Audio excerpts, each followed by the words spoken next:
This is a little Shows how fine-grained these where it rocks doesn't are. Very quite close it.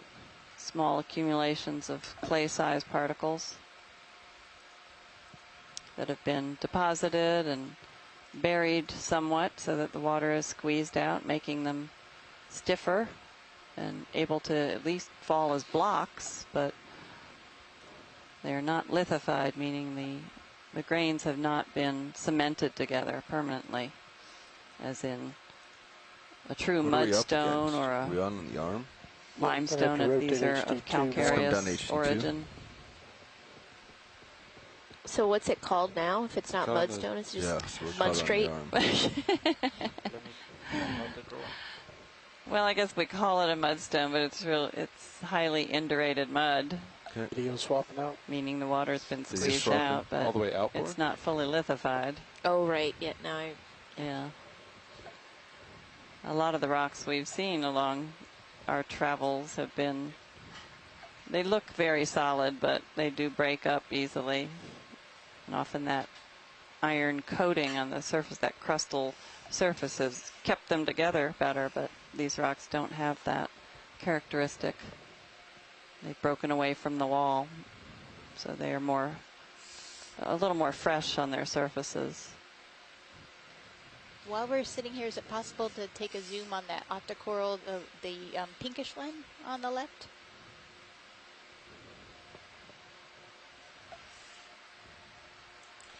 Hydraulic secure. Yes, we definitely can. Thanks very much, pilot. This might be the big brother of the one that we were looking at. And then we'll look at that red coral behind it. All right, let's snap here.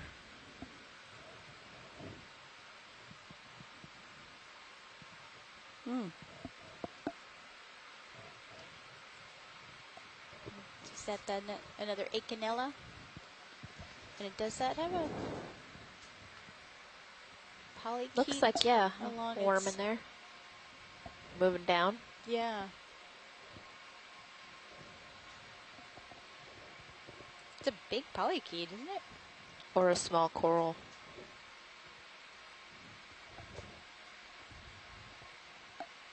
Pilot's clear when video's clear. I like that. The worm. Looks like some long tentacles at the top. Yeah, it's beautiful. Okay. Yep. Coming around to red. Right. The red one there, and then we can say we've seen this well. Go ahead, video. Sorry, come down. What was the one on the top? Very top of this rock. Did you get it? Oh, okay, I didn't know if you got a better look at it. We will drift that way after this one. Great, thanks, pilot.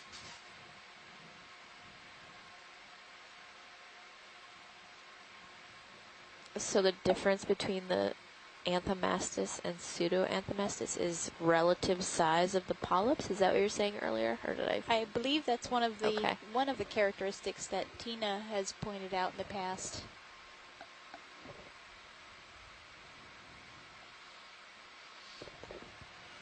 Going back up to the top one.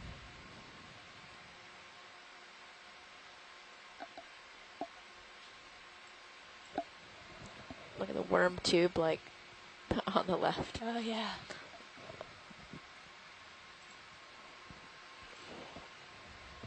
And come up all the way to this one. That might be. Look at one of those worms, yeah. Green worm. That looks like Okeanos, but it's got some additional hangers on. Yeah. Wonder what those are. Yeah, what are those? Are they nudibranchs?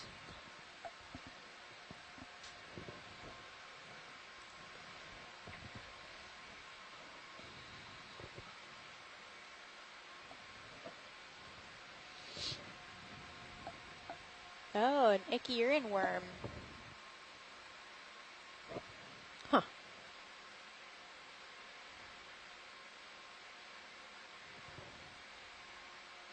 Is it the Echiuran that has the with the proboscis or proboscis are the really long Yeah. hanging out? And then Scott said that these are benthic ctenophores. Oh, that makes actually that makes sense. I don't think I've ever seen a benthic ctenophore. That's really cool. Ooh, and then the green worm behind Green worm in the it. background. Oh, that must be the Go for it, Echiuran. video. Oh, yeah. that makes more sense. Yeah, that very Amanda nice. pointed out. Like Echiuran on the coral? What? Oh, benthic ctenophore. Okay. Gonna tilt up, try to get that top right corner. Just the mouth, Oh. maybe. It's such a cool color. It is. For down here, especially. And look It's at the blue around the edges. Yeah. Wow. Oh, look at peristaltic pumping the body.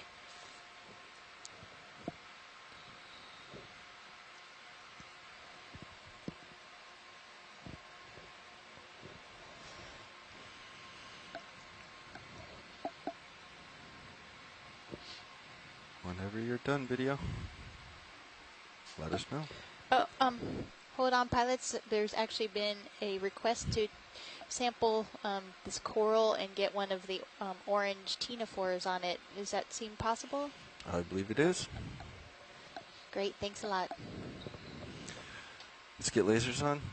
It's interesting, like, I mean, not that we've seen a lot of these Acanella, but a few, and then this one has not one, not two, but at least 3 of these Yeah. benthic ctenophores. I've Like, never seen a benthic ctenophore till just now. I've seen That's so them, cool. but I still didn't reckon they're so nondescript looking. I didn't think about it.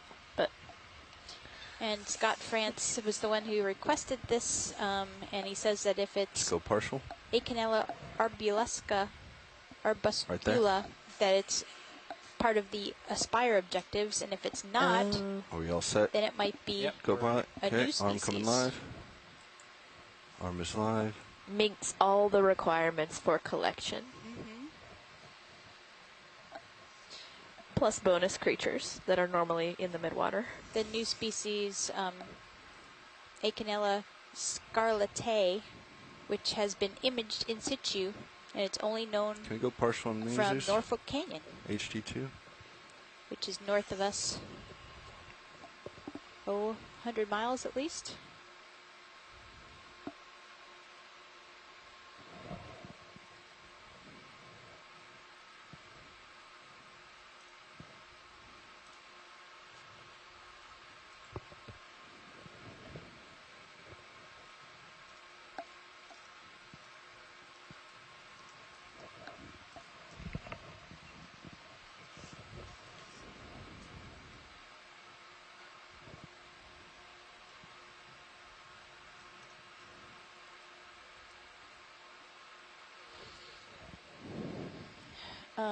Acanella.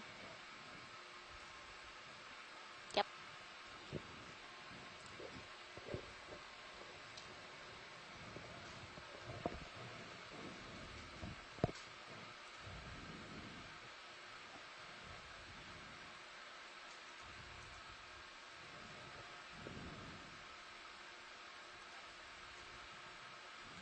Well, got the whole thing. There's several others around, so this will be a very good specimen. It was quite small. Yeah, it really is. Remember that you said that. Want to go port or starboard? Port on this one.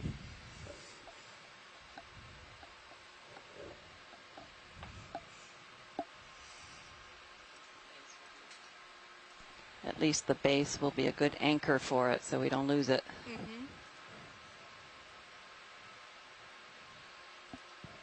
Well, you have starboard open, so I'll actually go over there. Since we have the whole base, I think we can get in.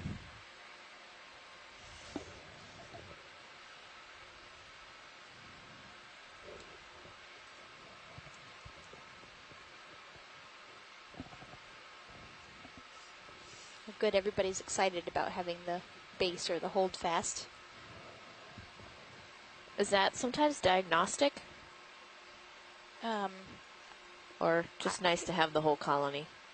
I would imagine if it's it a could new be species, it's like diagnostic, good to have yeah, a Yes, whole one. the whole especially thing, if right? it's different from Yeah. what you're familiar with. for the whole type Yeah.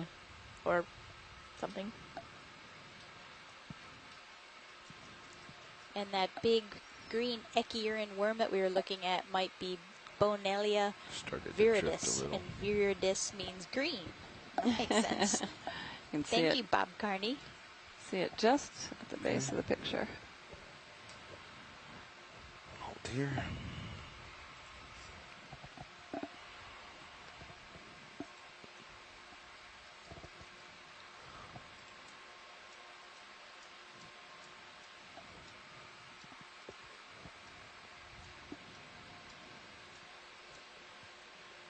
And All right.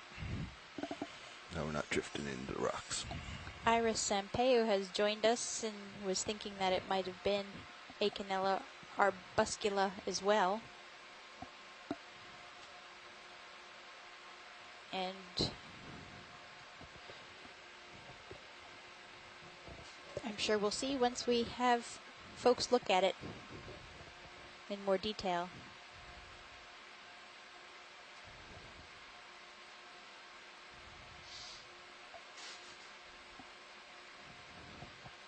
Oh, that's interesting.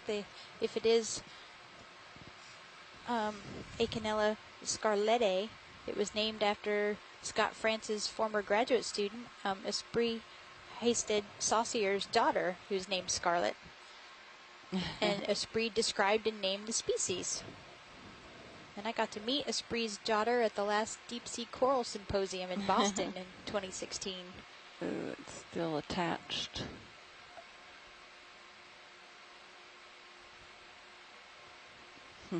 There it went. Good.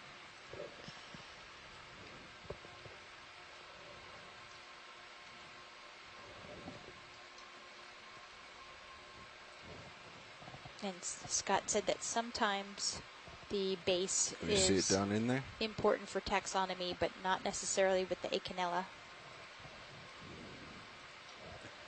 Thank you, Scott. Can't really see it, but yeah, I think The I saw key it drop. features for this species will be Okay. at the polyp level and the sclerite See when we distribution. get on deck. Oh, right. The Acanella arbuscula can have roots because that was the one that can live in the. It's one of the only ones that can live in soft sediments, right? Okay. So, I think so. depending on, is it true then, Scott, that depending on where it settles, it will either have roots or hold fast? Hold fast on rock, roots in soft sediment? Is that?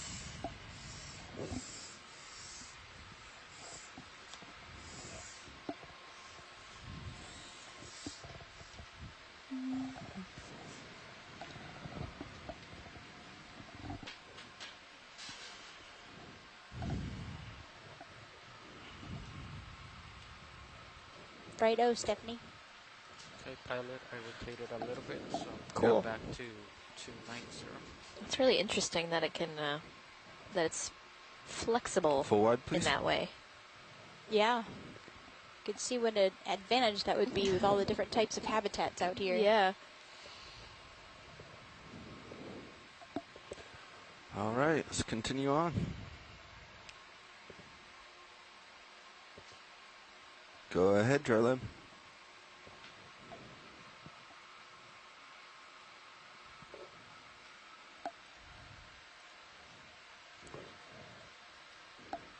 Do you remember the exact number there, Sean? You have the manual to the... I did not hear the question. The question was how much force how much force the jaw has. I don't remember off the top of my head.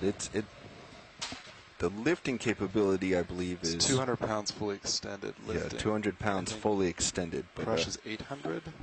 we actually just happen to have the manual sitting here next to the navigator.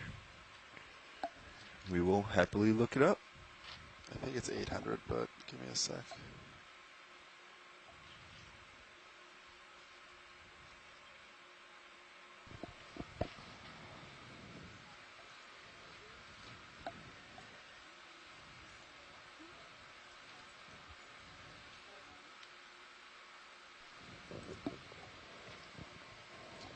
Be some marine debris there.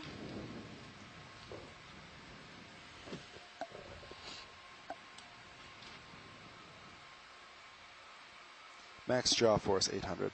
800 pounds. Yep. Wow.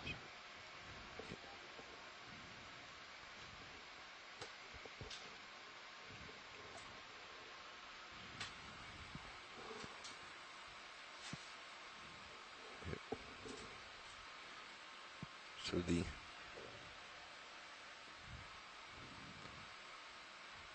like many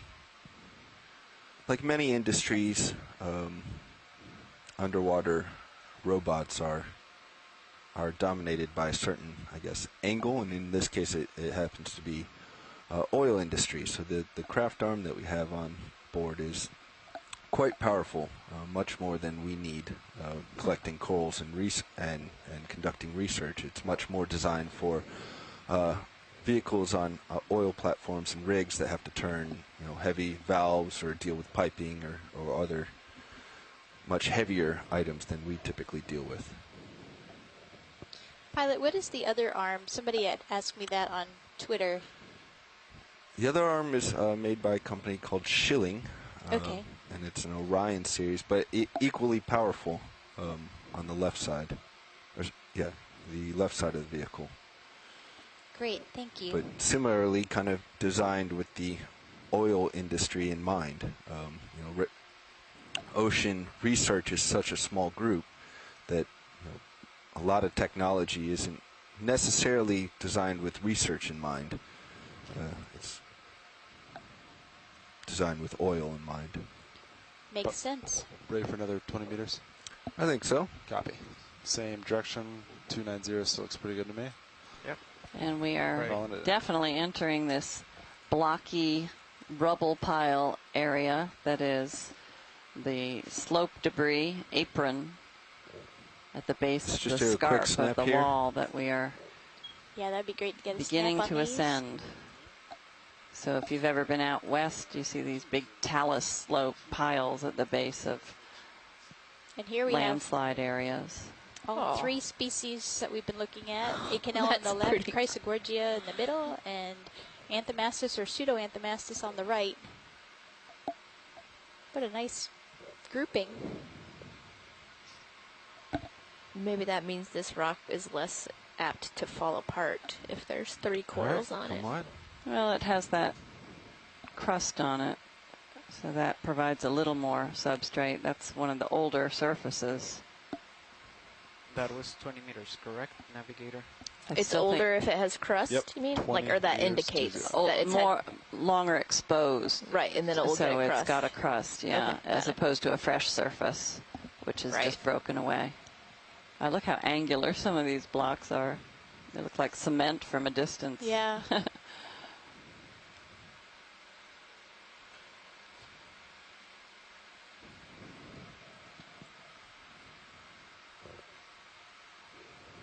Tina said that is Anthomastus we're looking at here.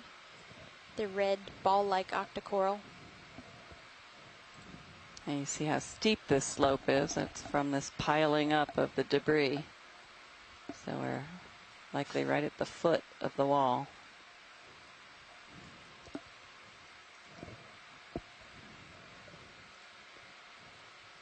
Wow, it got steep all of a sudden. Yeah.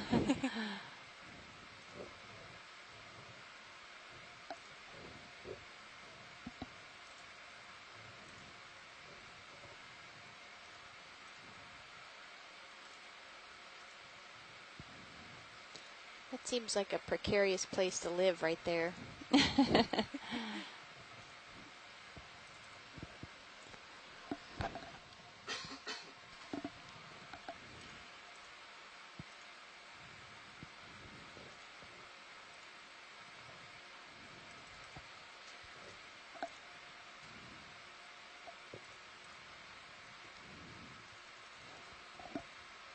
Oh, and Chris Ma has been watching, and he said that the sea star we saw earlier is Pythonaster. And that's one that I don't remember seeing so far. Thank you, Megan, for relaying from Chris Ma.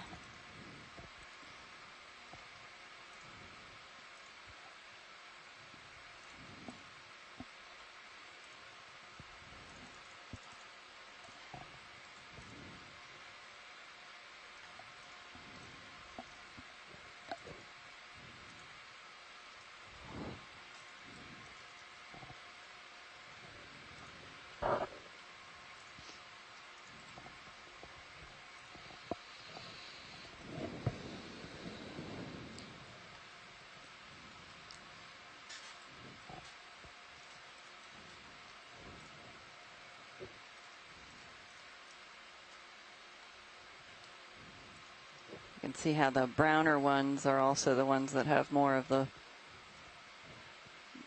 borings on the edges.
I think the organisms know that this is not a great habitat. Go ahead, Nav. Pilot, you're reaching the end of your tether.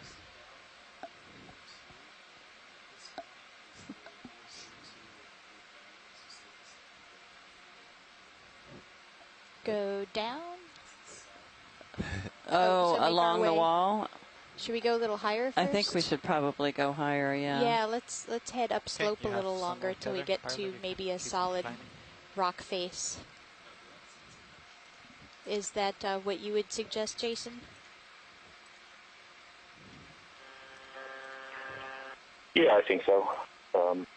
Well, this is interesting, and I could stay here all day. But, better exposures up there. Right, Okay, that's great.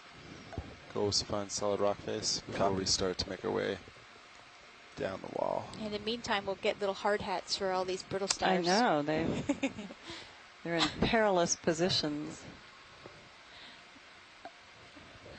Is that what you're going to spend this evening doing, is fashioning hard hats for brittle stars? I might do that after I get done with my dive summaries. That will never happen. So no, in other words. Yeah, exactly.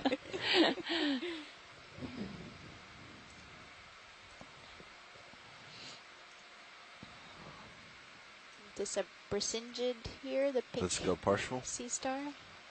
Different colors. Different than we've colors. seen. Yeah. It's pretty. Wow, very pretty. With its friendly brittle starfishes.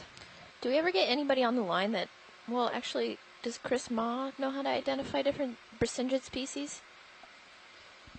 Scott knows a lot of them. Oh, Scott okay. France, I know.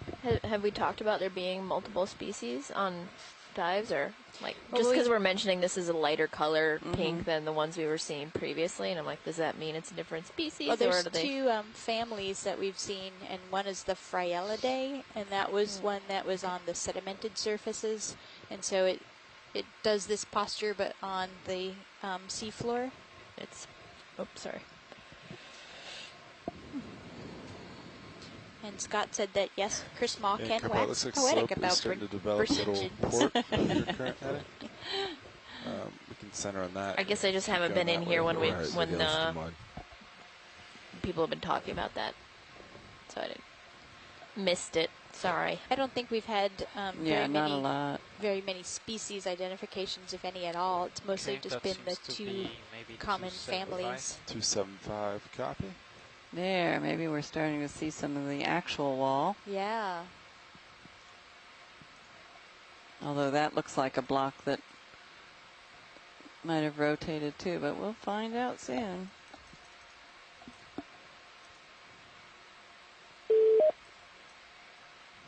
Hey, this is Chris Ma. Hi, Chris.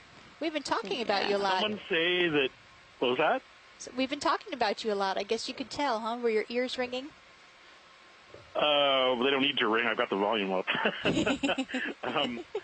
But I did hear somebody question whether or not I could identify Brisingids, and I did my master's thesis on those. They were the first group of animals that I worked on. Well, that's and awesome. So they're near and dear to my heart. They are very difficult to identify from a distance, however, and images are not always the best way to go. In this case, however, I've gotten pretty familiar with looking at the surface textures, which is how you would tell them apart.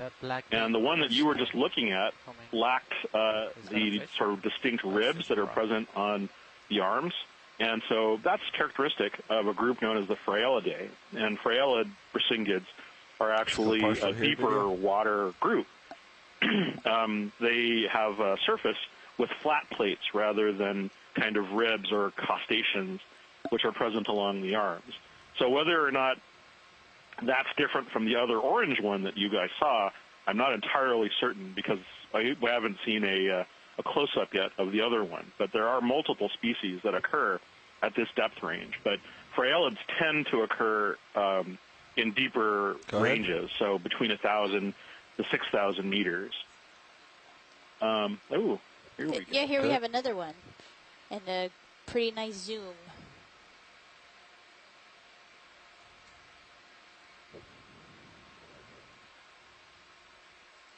This one looks like it's sustained some damage to multiple arms and regrowing at least one of them. Yeah, that's something I've seen frequently. They're not, the arms come off. They're pretty fragile. Yeah, that looks like Phragella. Based on the number of arms and the surface patterns, and the fact that there's conveniently only, I think, the most commonly encountered Phragella in this region is Phragella elegans. There are fine points, but I think statistically I could call this Phragella elegans and get away with it. But this is a widely occurring North Atlantic brisingid species, and as I said, the arms have kind of flat plates over the surface, and they occur in the 1,000 to 5,000 to 6,000 meter range. Wow. It used to be thought that they occurred on soft substrates, but I think that was just a function of the fact that they occur in deeper water. Because obviously this one and many, many others that we've observed Do you want to like this video? Yeah, maybe. Have been observed perched on rocks maybe and other sort of hard substrate. I don't know. These are kind of neat because one of the things you don't see is that on the underside of most brisingids, the spines are modified in a way that is similar to those kind of third urchins that we've seen. They're almost like little horseshoes. Huh. And so I think they actually use them to assist in locomotion and walking around or holding on.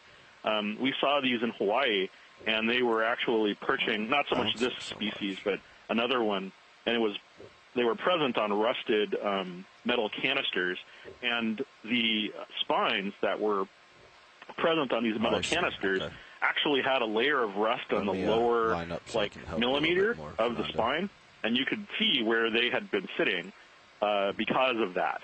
And so at first I thought they were just sort of a background, spine type, but it just turned. I think they actually do use them for a specific thing. Most people aren't aware that these are sea stars and that these use actual.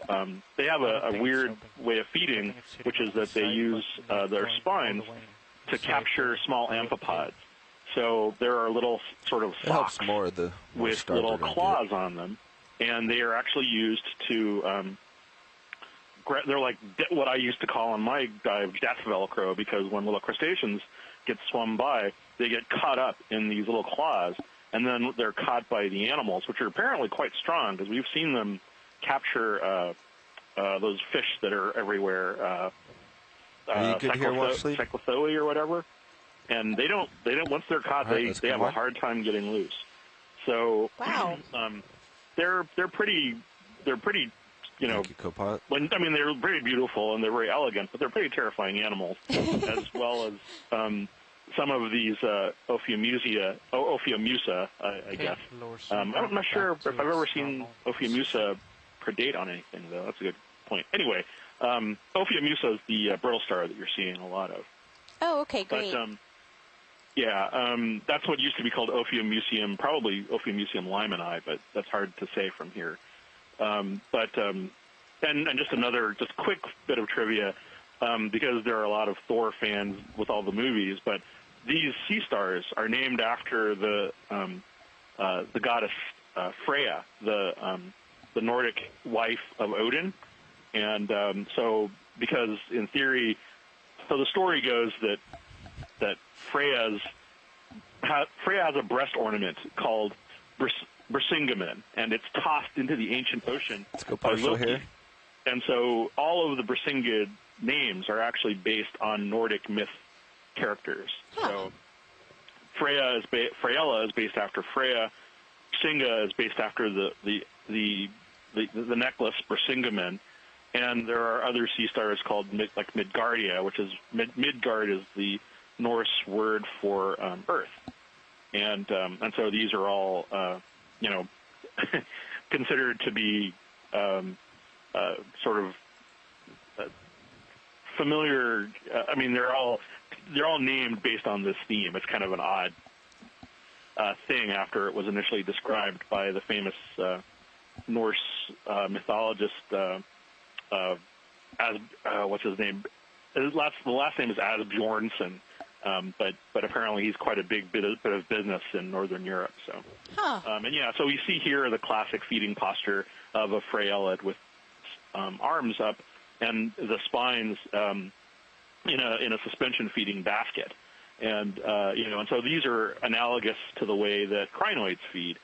So they hold their arms up and they bring them down depending on the type of current and whether or not the feeding is good. I've had people who've seen these with time-lapse video, and they go up and down depending on, again, on currents and that sort of thing. So it's very interesting. I mean, they don't move a lot in our time frame, but watching them with time-lapse is very informative. So great. And, well, thanks so much, Chris.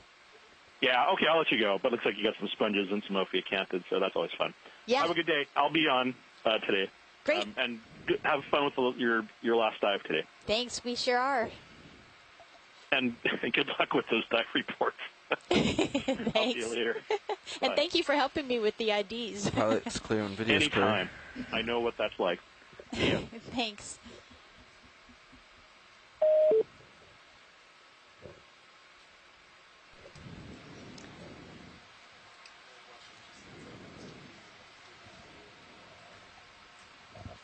Great. Wow. Roger that, Nav. Gone 300 meters so far. So we are clearly looking at in-place or in-situ formations here that haven't fractured completely. You can see how easily they would tumble away, looking at the view right now. And while Chris was talking about his sea stars, we were looking into a cave-like area that had tremendous evidence of bioerosion. And of course you see on the surface of all of these rocks those tiny little holes that are from boring organisms. And I don't mean ho-hum. Sorry, Stephanie. You might be stretched out. I can't really tell what the feather's doing.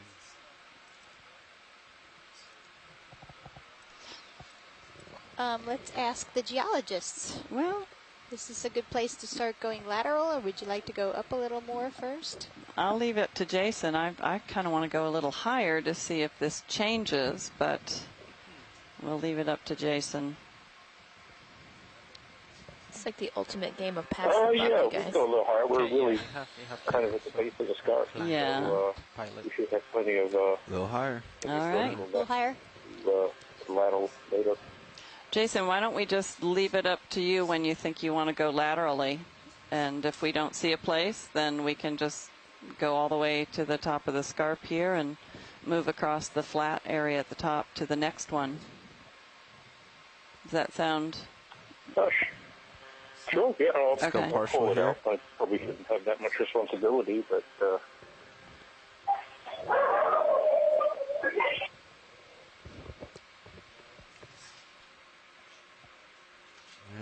Okay. I think we can come wide. Yeah, we're seeing all these little blue dots that look like a possible blue encrusting sponge. I don't know, but I don't know if we've... Is that full wide? Come to any conclusions right, of them. Thank you, video. They're so small, I don't know if we can get a good shot of them. The blue? Yeah, if you can, maybe that one on the little ledge. Ledge upper right. Got yeah. it.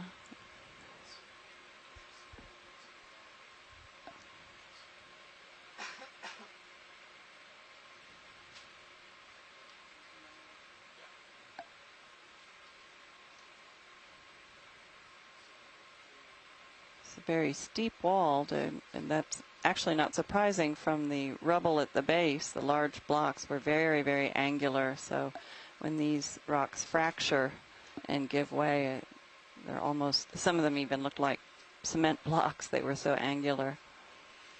And that would result in a very steep face wall. But what we're looking at here is, of course, the exposed surface that's been bioeroded and Go ahead, video. maybe eroded from currents that come and go through this area as well. So yeah, the largest of these blue blobs is what we thought earlier was a sponge. We saw that on one of the rocks at the base of the wall. And there are a lot of smaller dots of blue that maybe we could pilot. I think on the lower left there were some dots. I just want to make sure it's the same type of thing. They look a little more transparent or translucent, but they do have that same structure. So there's a white one also in the foreground.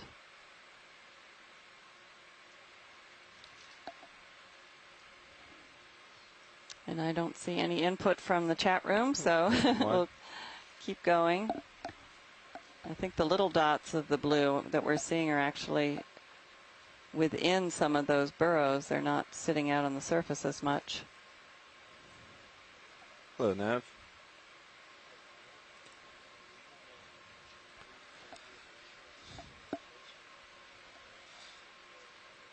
Wow. I think you're probably going to want to move closer. Lots of these Brisingid stars. I'm just looking out over the edge here and then heading back left. Oh, that's a great view. You can definitely see how the rock is sheared away in some of these areas.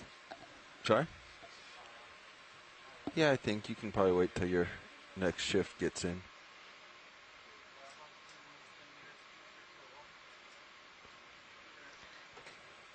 Earlier we tried to collect one of the tumbled down pieces of this material and it crushed.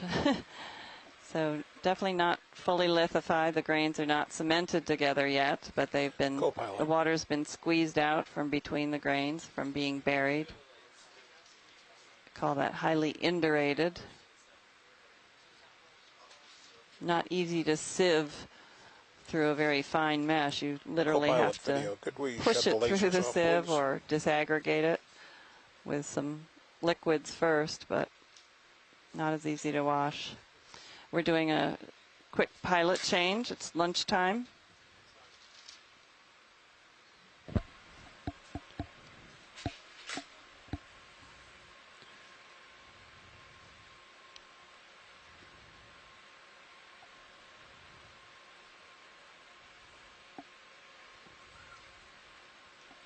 Go pilot. I'm going to take a quick zoom on this little guy. Yeah, video, you can come in. Thanks. Pilot.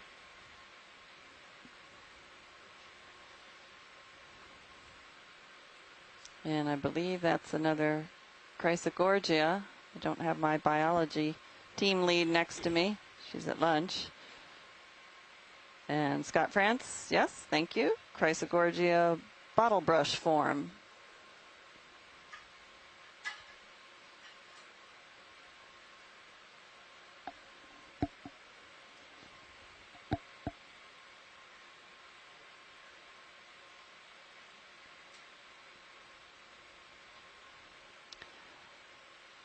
And pilot, we've decided we're going to keep climbing vertically, and if we see something of interest, then we'll do that dog leg southward to follow the trend. But all right, video, you can frame it up if you want to get a full specimen.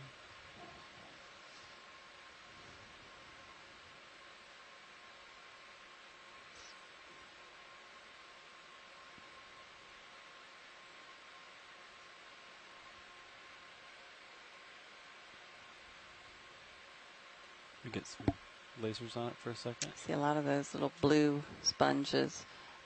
Scott, were the blue sponges what you were referring to as potentially a demo sponge, some kind of demo sponge?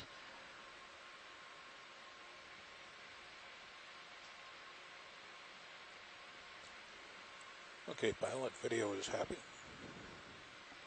That's and good this pilot. Chrysogorgia Right. may be Chrysogorgia agassizi.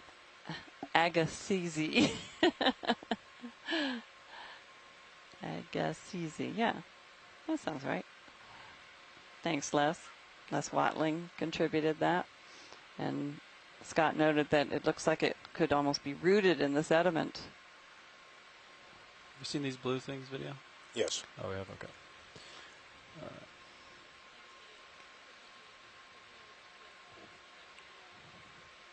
Right.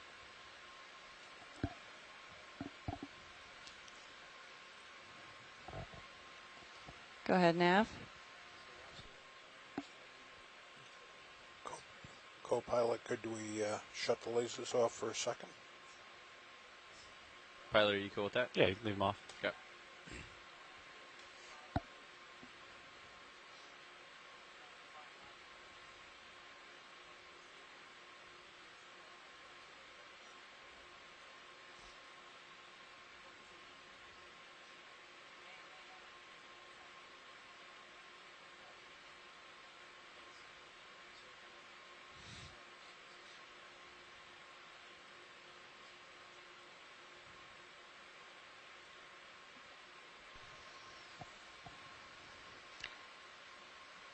So it's a nice comparison. To the right is the freshly exposed vertical cliff where the blocks have broken and detached and tumbled down to the base where we started.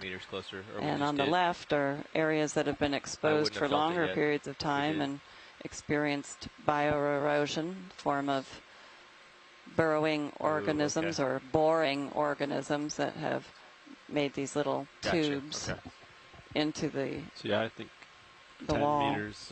Yeah, this is go any more fairly soft material, so that 270 would be good. they're able to do that. Wait, hold on. And these Looks Persingids, like it's, the actually, sea stars you're gonna that come you back. see So abundant anywhere in there, on the 270, edge 280. are curling up their arms to be able to grab amphipods out. I think that's what Chris Ma said earlier. And other organisms out of the seawater. Different posture for a sea star than most. Sounds good. Video snap. We still have some brittle stars. Octocoral, maybe. And we have a Just pseudo-anthomastus on the left, pinkish, and another encrusting sponge on the right, the white.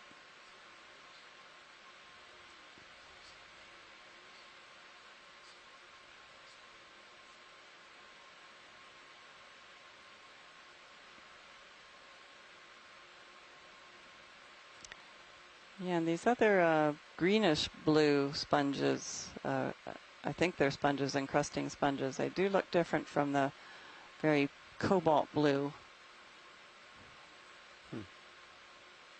Sort of more globular type we've seen. I don't know if color is indicator.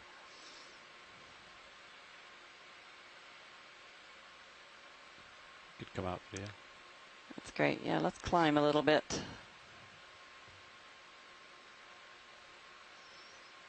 Most of the rock that we saw at the base was of very similar nature, so I'm not really expecting to see too much different as we climb this roughly 100-meter vertical relief wall. Certainly is vertical in certain places.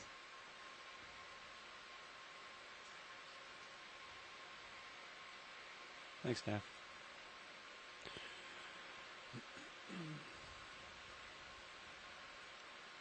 We don't have any of our sponge experts on the chat room with us today, so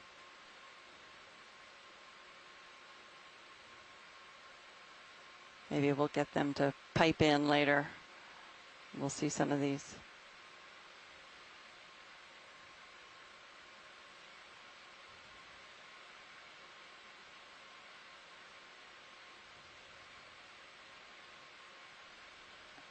And Jason Chater was wondering if the sponges bore into the rock.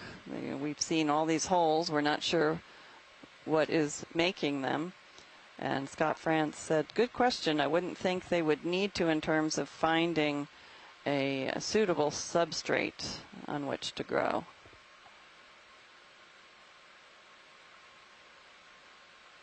Although some of them do look like they're peeking out from indentations in the rock, so maybe that's just a better spot than being exposed on the outer surface.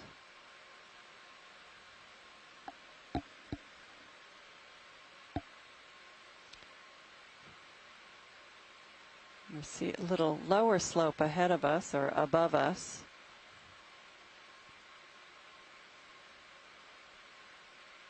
Still looking like that very friable, fine-grained material.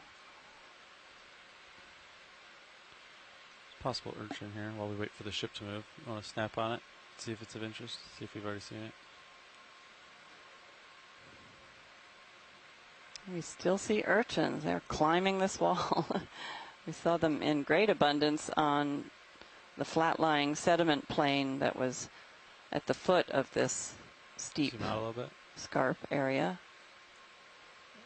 See some iron oxide staining.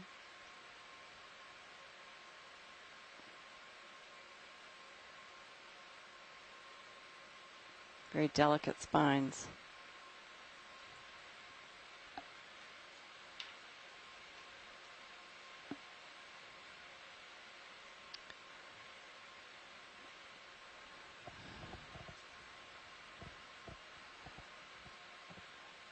So Nav, this is watch lead. We're looking at maybe doing the lateral here at the break in the slope that is just above us, because it's nearly vertical here, but just above it looks like it begins to taper off. If you wanted to. All right.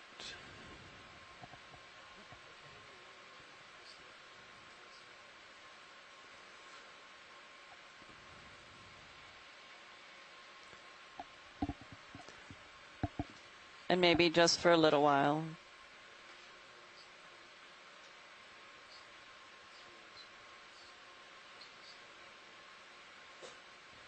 Sounds good, Nav. I think that'll be a good position for Sirius, and then we can start moving.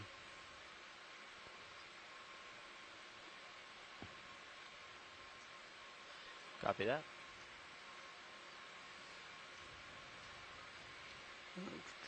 Want to snap on moving subject?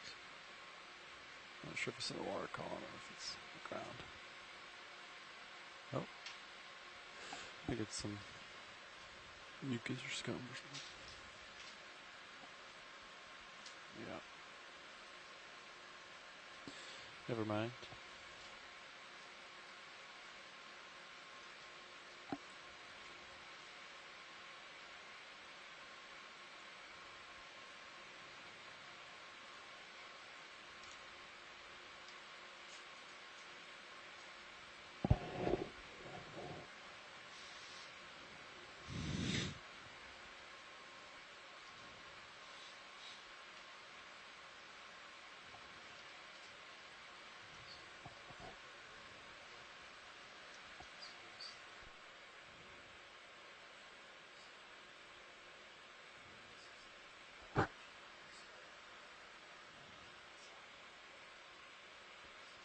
Okay.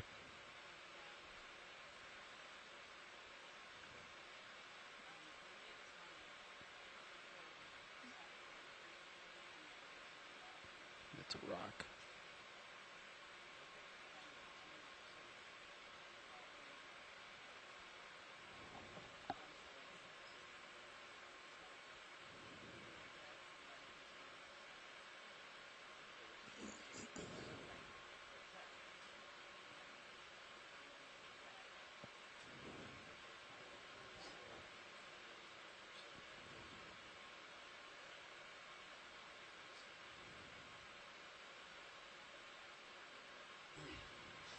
I can also just turn back and forth if we'd rather. Yeah, we can just turn left and I can. Yeah, that'll be a bit easier. I can just lateral over. if that's far enough. Because this ledge comes out. I want to grab floating subject. Small jelly.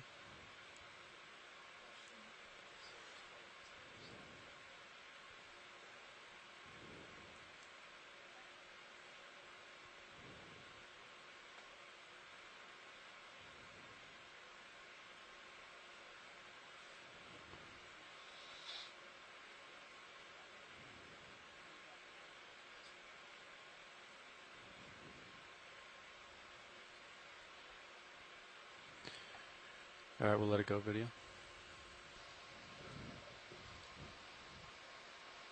All right.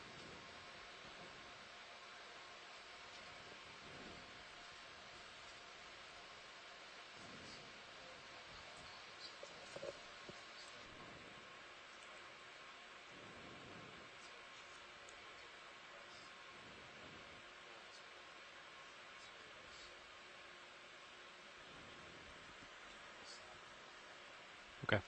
Yeah, come over and then angle back up. We might have some different species over here to the left in the bottom of the frame. Understood. Down here? Yep. A big tree looking one? And then there's one more below it. I'll see how much tether I have. You're good right now. You got a lot. Copy that. Co-pilot. I can give you more. I can come down with you too if we need to. Looks like there might be a nice bamboo coral coming up here.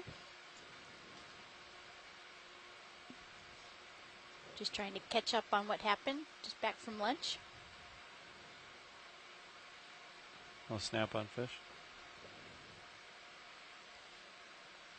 Hold there.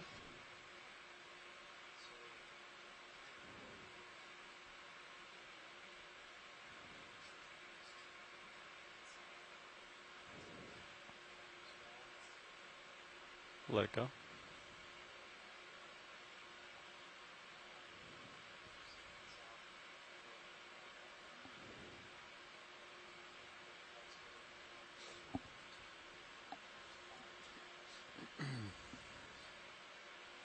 I'm going to come down a little bit.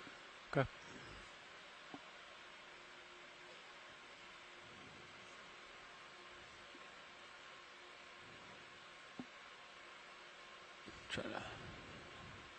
Try to get a better angle on this video.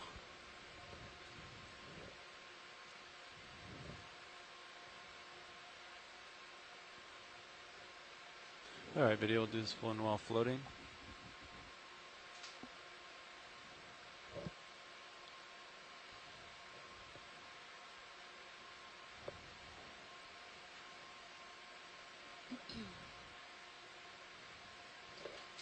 And Les Watling said that this might be Currituck grayi, bamboo coral. Come in.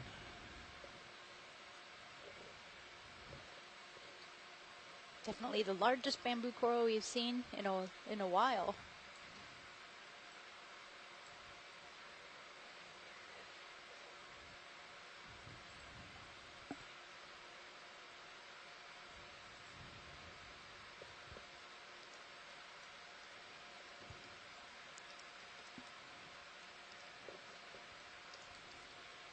Can try to get a little closer video to get some more light on it for you. Yeah, and we'll want to look at the branching pattern whenever. You can zoom out a little bit.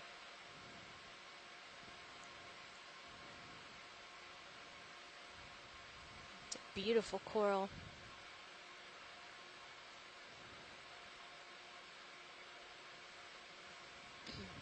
And Scott Francis pointing out that it has nodal branching, and so it could either be an unusual Acanella arbuscula, or maybe an Isidella.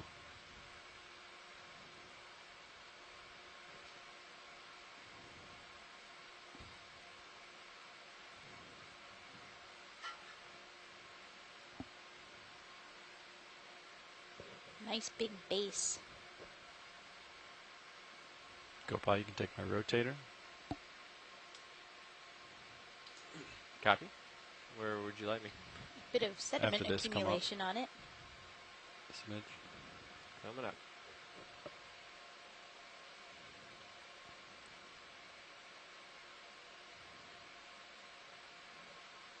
Where are we looking? Maybe towards that purple thing in the back. Okay. See what it is. And then see if we see any associates on here. I think they want to look at the branching. I think it's branches at the nodes. It's hard to see from this angle. 'Cause it's kind of coming at me, but. Okay, there's one to the left there. Yeah. We had some good examples. There's one up top here, right here. To the right, you see that one? Okay. Wherever you'd like. Huh. Scott France said that he was wondering whether there's a skate egg case that has been overgrown by coral in the middle of this colony. Try to find that. Probably that purple. Down the bottom, possibly. Lower left. Coming to center, left center. No. No. There's just some crud in there.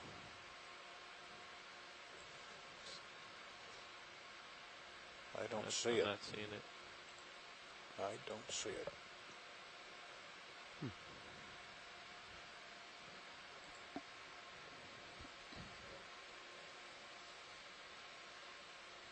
All right, I'm going to come wide and let's see what if we can spot it within the colony.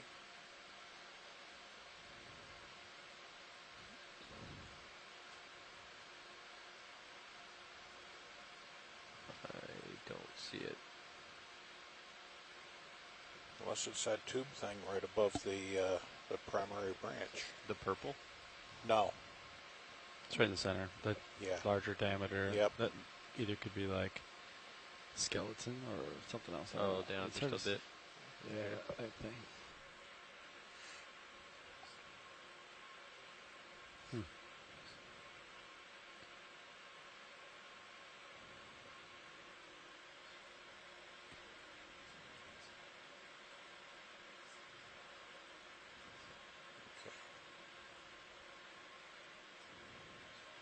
All right.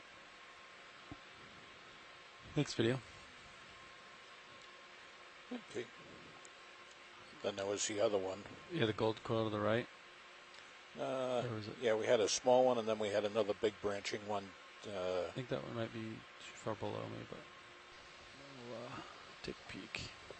Can we get lasers snapped on? Yeah. So we can get a size on this? I'm going to take Camera back. Yeah. Okay, you have a camera.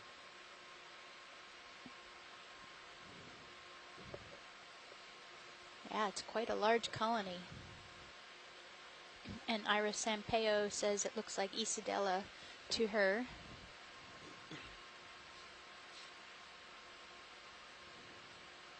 Yeah, I think there's right down here, there's an additional colony below me here.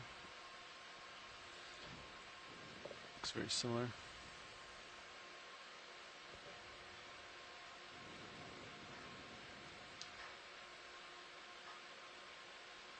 This one definitely has an associate. Yeah. Wow. Another beautiful colony. So I guess the Isidella should be somewhat planar. So this has characteristics that look like Isidella, but then it's not quite planar. Yeah, you could probably turn them off now that we've seen lasers with this one. Thanks. There's a little crinoid up on the top left. Coming partial. Try to grab crinoid.